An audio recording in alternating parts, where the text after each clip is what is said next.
Assalamualaikum warahmatullahi wabarakatuh. Alhamdulillah, bersyukur kita kepada Allah Subhanahu Wa Taala kerana telah sampai ke dalam bulan Ramadan yang penuh dengan barakah ini. Ana Ahmad Yusof bin Amir Izani dari kelas 6 Abu Bakar, Sekolah Rendah Islam Al-Irsyad, Batu Tiga, akan menyampaikan sebuah tazkirah yang bertajuk Ramadan Bulan Nuzul Al-Quran. Pada setiap 17 Ramadan, seluruh umat Islam di dunia yang bukan sahaja di Malaysia, tetapi di Mesir, di Arab, di Amerika Syarikat, di China, di Jepun dan di seluruh dunia akan mengingati satu peristiwa penting dalam sejarah Islam, iaitu Nuzul Al-Quran. Nuzul Al-Quran ialah penurunan Al-Quran daripada Allah Subhanahu Wa Taala kepada Nabi Muhammad SAW dengan pengantaraan malaikat Jibril alaihi salam. Inilah 5 ayat dari surah Al-Alaq yang diturunkan kepada Nabi Muhammad SAW melalui Jibril. Bismillahirrahmanirrahim.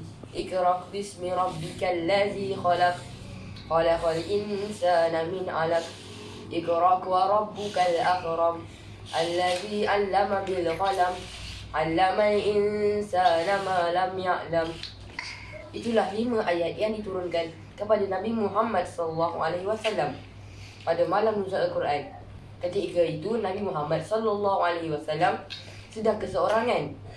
Kemudian Jibril datang dan menyampaikan wahyu yang disampaikan oleh Allah, iaitu 5 ayat yang telah saya baca tadi. Para rakan-rakan, kita menghargai Al-Quran yang telah diturunkan kepada kita dengan cara membacanya setiap hari, memahami maksudnya, mengamalkan isi-isi Al-Quran. Dan Rasulullah juga ada bersabda, bacalah Al-Quran kerana sesungguhnya ia akan datang pada hari kiamat sebagai syafaat pada pembacanya.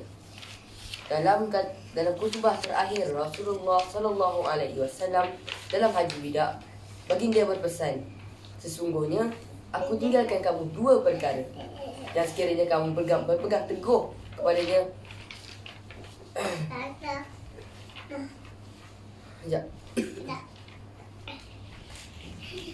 jika kamu berpegang teguh kepadanya, nescaya kamu tidak akan tersesat selama-lamanya. Itulah Al-Quran dan Sunnahku.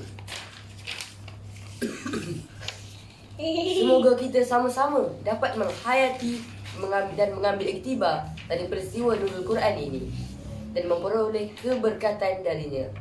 Sekian sahaja dari saya, Ana Ahmad Yusof bin Izani dari kelas 6 Abu Bakar, Sekolah Rendah Islam Al-Irsyad. Salam Ramadan. Assalamualaikum.